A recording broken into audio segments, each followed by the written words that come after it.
the best you could do? Anyway, hello everyone, and welcome to your first day of training at Video Castle. I'm your host, CEO Chisel Wainwright, and this is Goreientation. As you know, you're now part of a very large, very important, very profitable chain of rental stores that specialize only in all manner of horror genre films. We're going to start you off by introducing our employee in today's video. His name is Elijah, and he's worked at Video Castle for a few months now.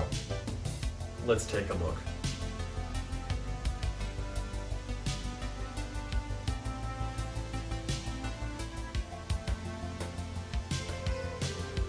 As you can see, Elijah's hard at work getting ready to open Video Castle for the day. He's quite a knowledgeable employee, but sometimes even the best employees get entangled with unfriendly customers. In today's video, we're going to be seeing Elijah handle a number of scenarios to see how he can handle them. Let's take a peek in on Elijah to see what he does in his first scenario. It seems he's encountering a new customer who happens to be new to horror flicks in general and needs a little help. Hello. Hi, sir. Welcome to Video Castle. What can I do for you today? I recently saw a made-for-TV horror movie and I really loved it. I was hoping you could direct me to some more good scary movies. Absolutely. We have plenty of those. You've come to the right place. Follow me. As you see, Elijah was courteous when the customer came in. He listened without interrupting, and he helped them directly rather than pawn them off on a coworker. This is the overall way we like to approach customer service at our very illustrious chain of horror stores. So don't mess this up for me! Let's continue on, as Elijah has a whole shift's worth of circumstances to share with us. In this next scenario, we have a customer who knows what they want, and Elijah might just be able to help them. Let's take a look. Hey, sir. What brings you into Video Castle today? Well, I've had a hard day at work, and I'm hoping you have some mutated fetus genre films. You know what? I'm very glad you asked. Since the year we're in is some very vague, obscure mid-90s, somewhere in the mid-90s, we just got The Suckling put on our shelves. Based on the title alone, you want to take a look at it? Absolutely. Great. So, director Francis Terry spent about a year and a half raising the 50 G's it took to make the movie. And I've seen the movie. Trust me, he's going to become a household name. Bruh, that's slamming. Well, I feel like that when the film came out, to get the public excited, they put tiny fetuses in tiny bottles and gave them out to promote the film. It was pretty freaking sweet, man. You want to see the box art? Hell yeah! Okay, it says here it's being compared to Alien and Die Hard for non-stop action. Yes, please! Well, another happy customer for sure. I hope you're taking notes of Elijah's perfect service. We'd hate for you to make a misstep of any kind while at work. That would be unfortunate. Having said that, no employee is perfect. Let's check in on Elijah again and see if he's learning anything new.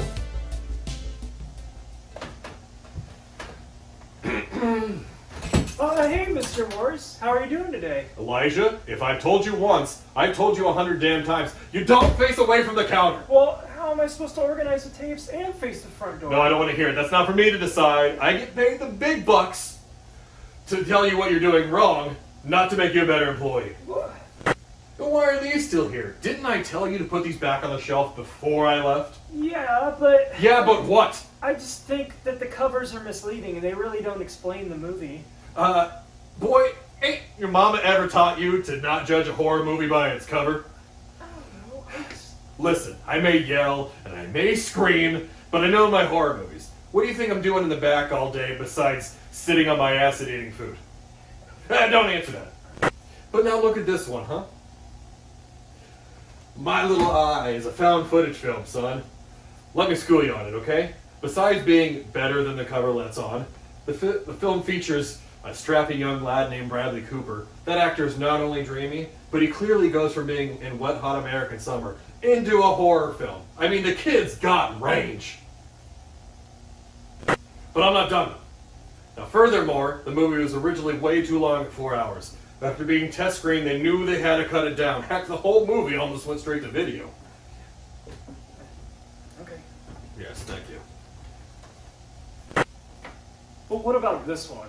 Surely this can't be a hit too. It is a hit, and don't call me Brenda.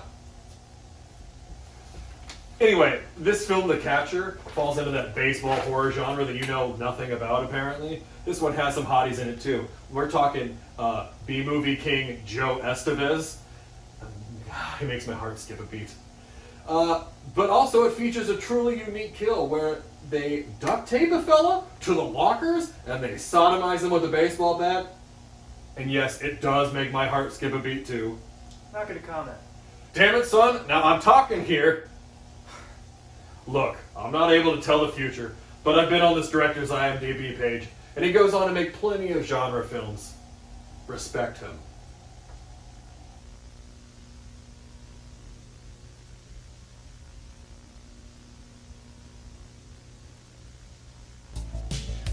Alright, well, it looks like Mr. Morris had to step in and really teach Elijah a thing or two about giving all movies their appreciation. Let's watch what Elijah does the next time this scenario happens. Elijah! God? No, it's your boss, dumbass, on the intercom. Why are you polishing those piece of shit movies? What? You just taught me that I should never judge a movie by its cover. Boy, bosses get paid to contradict themselves. Now you see those two movies there? They both fall into the scarecrow slasher genre. Like Night of the Scarecrow, but they're not nearly as good as Night of the Scarecrow. Scarecrow, for instance, is a trashterpiece, if you will. It was filmed in all of 8 days, using only 250,000 smackaroos. Scarecrow stars a young Tiffany Sheepas. Somehow, the extravaganza, if you will, spawned a couple of sequels. Yes, this eye-rollerama, if you will, should not be watched by anyone. Dark Harvest, on the other hand, is also a turd day force, if you will. That movie also spawned a couple of sequels. Somehow, the first and the third went straight to video. And somehow, someway, the second movie in the trilogy had a limited theatrical release. Trash them both.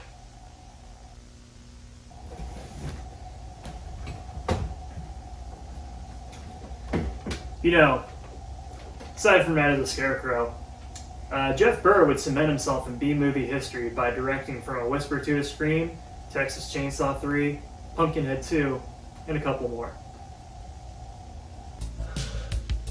So, it would seem as though the lesson learned is to always do exactly what your boss says and not have a personality at all. It might be for the best. I'd hate for you to mess up. We're seeing employees do better and better now that we've implemented a policy that every time you mess up, a portion of your wages go to my child's college fund. Now back to Elijah as he shows you how to answer a phone call.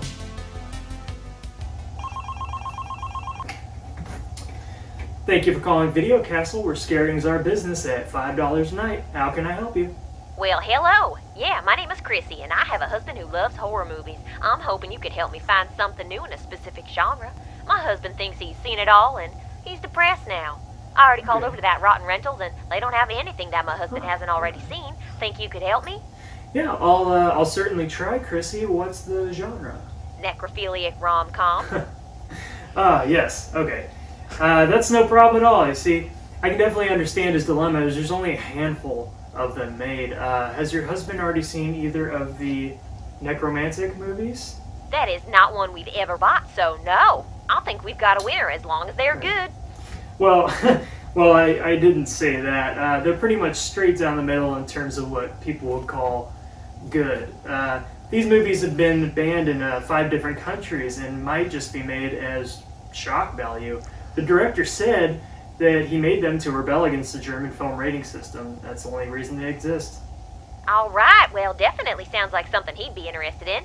We'll be over shortly. I'm glad. And, if he likes them, a documentary was also made that he might enjoy called Corpse Fucking Art. It covers the films and focus on the director's controversial filmmaking. We love all manners of the word fuck in this trailer park. Thank you, sir. Oh, well, thanks for calling, Chrissy. Have a good day. Now that was a perfect example of handling a phone call. Phone interactions matter just as much as face-to-face interactions. And if you think that I won't call posing as a secret shopper to make sure you're not shitting all over my business, think again. Always be on your toes. Money matters! So yeah, let's see what you should do when a customer comes in and acts like, let's say, a pompous person. Take it away, Elijah. Hi, sir. What brings you to the video castle today? I'm hoping you have some recommendations in the found footage department. Well, yes, I do. Of course. I have one right here. I'd like to recommend you the St. The St. Francisville experiment? Yeah. I'm guessing you've already seen it. Seen it. I've seen it 11 times. Hated it every single time. Well, then I guess you know that it's directed by Ted. Directed by Ted Nicolau, yes. Of course, he's famous for, I don't know, Subspecies, Terror Vision, and Bad Channels. Come on, man, give me a break. Well, okay, sorry. I'm just trying to be informative and do my job. And, let's not forget that Charles Band and Danny Draven were producers on the St. Francisville experiment. How could I forget? I just can't believe you'd like a movie enough to recommend it to a poor, unsuspecting customer.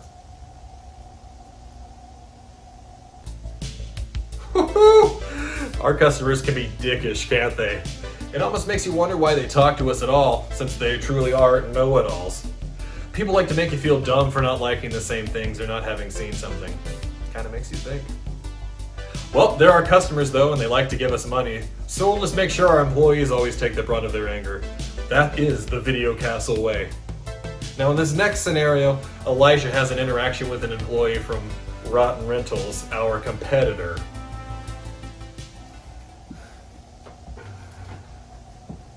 Knock, knock. Oh, hello, Brandon. Thought I told you not to come in here anymore. Yeah, that's right, I'm back. But this time I'm going to actually outwit you to get my mom's membership back. She's magic on Bantu. Look, she likes your store better, okay? Alright, well, I'm not a monster. So if you can out-horror me, I'll give your mom her membership back. Deal.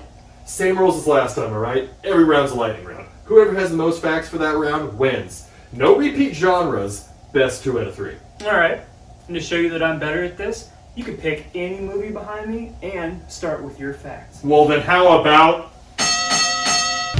Okay, let's start with the holiday horror genre in Jacko.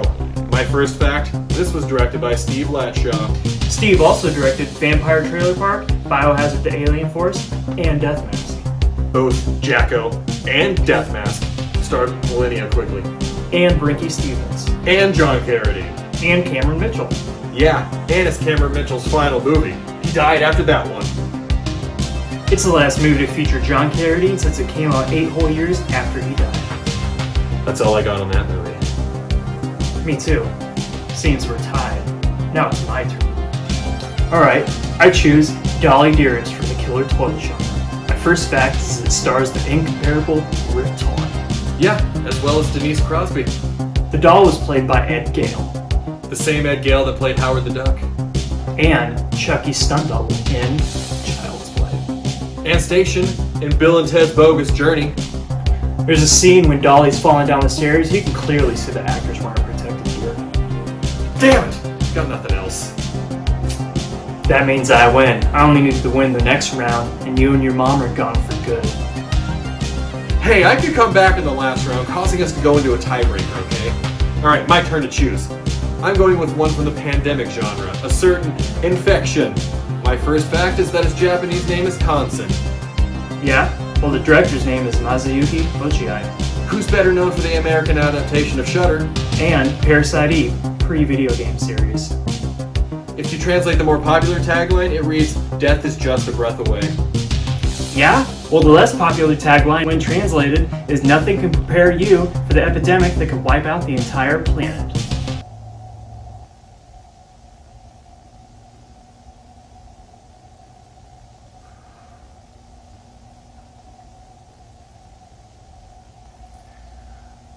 Wow. I don't want to play anymore. Yeah, what a dark way to end this scene. Okay, we're going to take a very small break. We'll pause the video for 60 seconds while you discuss with your trainer about everything Elijah has done correctly and incorrectly thus far. But it's only a 60-second break. Only 60 seconds.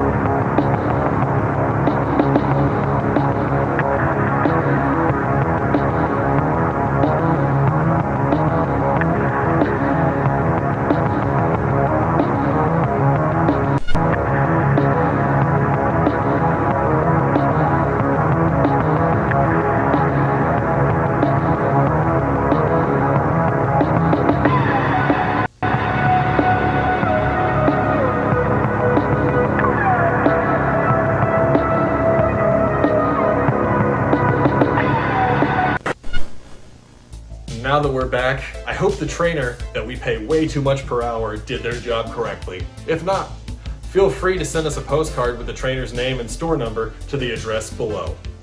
Postage is at your expense, of course. Now that you're refreshed, let's check back in with Elijah. This time, a homeless man enters. Will Elijah make the non-money having, non-customer leave our franchised store that's only open to paying customers that give us money to fund our yacht? Or will he remember his sensitivity training? Hello, sir. What brings you into Video Castle today? I just need to use the restroom, please, if that'd be alright. Certainly, but before that, can I interest you in any one of our new arrivals? Man, I'm not exactly made of money. I just need to use your restroom. I won't be able to rent anything. I understand that, but, word of mouth is a common way we can spread the good news about Video Castle. Man, I just gotta pee. Well, it'll just be a minute. Take a listen to this one. You see, this one is called Brain Damage. It's a horror comedy by the director Frank Henenlotter. Frank Henenlotter is also known for his other wacky horror comedies, Basket Case and Frankenhooker. You remember the famous horror host Zachary? No, can I pee now? Well, he voices the monster, Elmer, in this. The star of the movie, Rick Hurst, he ended up on Days of Our Lives and General Hospital. And if you find the uncut version of this movie, there's a blowjob scene. Oh. Okay, well now you've got my attention. Of course. It was a little crass. The cast and crew walked out and refused to continue working on the project, though. It's pretty interesting, huh? Yeah, you got any other freaky deaky movies I could tell my other homeless buddies about? Oh yeah, I do. What about, The Creeps? Go on. You see, this movie would fall under the people transformed into midget monsters genre. Okay. See, it was directed by Charles Band, the mastermind behind Full Moon Entertainment. They made other titles such as Evil Bong, Demonic Toys, and Ginger Dead Man. Okay, now you're losing me. Alright, so the Creeps writer Neil Marshall Stevens also helped with other Full Moon movies, and he also wrote the 13 Ghosts remake. Okay, I gotta piss again. Okay, so later on, the Creeps would be released under the title Deformed Monsters. To me, the true star of the Creeps is Dracula, also known as Phil Fondacaro. He's been in a lot of Full Moon productions, but you might know him better as Von Carr in Willow or Torok in Troll. Man, I don't got a toilet. What makes you think I have a TV and a VCR? Okay, just let me do one more real quick and I'll let you go. So this last one, This is a killer cat film known as Strays. Features a certain Timothy Busfield, and he famously played Poindexter in Revenge of the Nerds. The tagline of this movie reads, "They have 9 lives, we only have 1." Creepy, right? Not creepy enough to keep me from pissing my pants! Okay, here's the key. Just go. Thanks!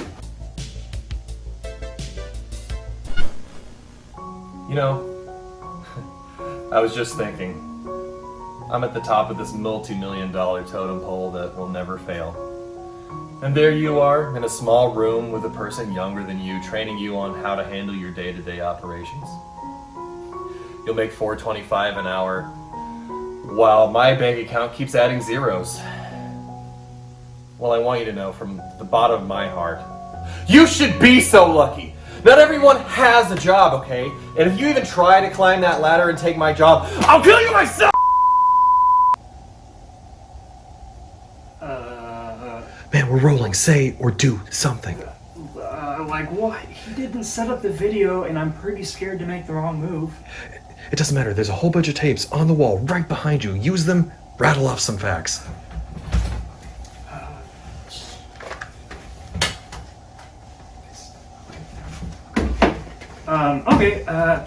So first we have these 2 tapes here from the shockumentary genre. We have Faces of Death and Death Scenes. That's good. Be more fucking educational, though. So Faces of Death, this director would eventually go on to write an episode of Knight Rider and an episode of Dragnet. And in the movie, the director himself plays the leader of a cult of flesh-eating people. And at the end credits in the movie, you'll see that he personally thanks the mummies of Guanajuato, Mexico. Ooh, spooky. Keep going. Death Scenes. Okay, so Death Scenes, this has some wild facts too. So the director, Nick Bogus, would later go on to direct one of the wildest cult underground documentaries, The Goddess Bunny. And the narrator of Death Scenes is none other than Anton LaVey. He founded the Church of Satan and is the author of the Satanic Bible. Bro, why do you have that? Get rid of it. Do some more tapes. Right, okay. Now we're on to the horror anthology genre. I have here Terrorize and the more well-known Tales from the Hood. Let's start with Terrorize. The budget for this was so limited, some actors played multiple characters. Vivian Schilling, for instance, starred as 2 characters, as well as helped with the screenplay and helped to produce the film. Sounds like a better job than this gig.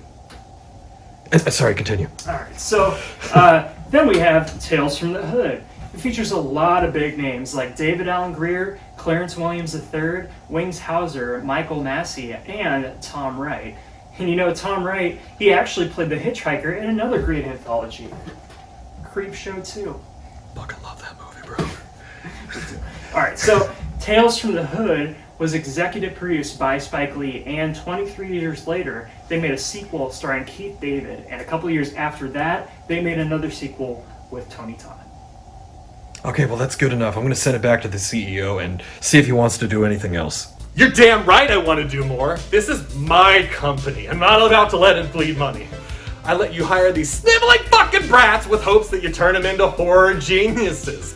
If you think for a second that I'm not gonna make sure that they're trained properly so that we keep customers, you got another thing coming. Okay? You rat bastards. You better pay close attention because Elijah has just like one more scenario to go through. And you'd better fucking learn something because I'm not gonna lose a single red cent! Say the line or you're gonna get us fired. Hello, sir. Welcome to Video Castle. What brings you in today? Hello. I would like to purchase one of your video cassette tapes. I'm sorry, sir. We actually only rent. Yes! Yes, we will sell them videos that are no longer for rent. Of course we'll sell them, you imbecile! I mean, yes, of course we can. We can sell you any movie that's no longer being rented. These 2 right here are now available for purchase. I don't know. I've never heard of those films. So these 2 movies are from the SOV genre, also known as shot on video. This movie right here, Cannibal Campout, is famous for having a director that would go on to make 2 other SOVs, Wood Chipper Massacre and Theaters. Now, this film's pretty interesting because they accomplished it without permits and they did it all on the down low in unknown locations. So the director, John McBride, he had to halt production once because they were discovered filming by a park ranger. He was afraid that the park ranger would shoot at the killer thinking it was the real scenario. Yes, now you got the sucker on the hook. Tell him about the other one too. If you're successful, we can charge him $20 each in 90s money. This one here, this is video violence. This SOV is also incredibly interesting. It was pieced together in just one sitting. The budget was so small that the director could only afford 8 hours of studio time editing it in a local access station. So the movie also spawned a sequel, Video Violence 2. Now both Video Violence and Cannibal Campout are some of the best known SOVs to date. Brilliant. I'm definitely going to buy these films. I love a happy ending, don't you? Well, I hope you've learned a little something about yourself, about how to treat customers. some useless movie trivia, and above all else, how to keep yourself from getting fired. Thank you for watching, and please, don't fuck it up.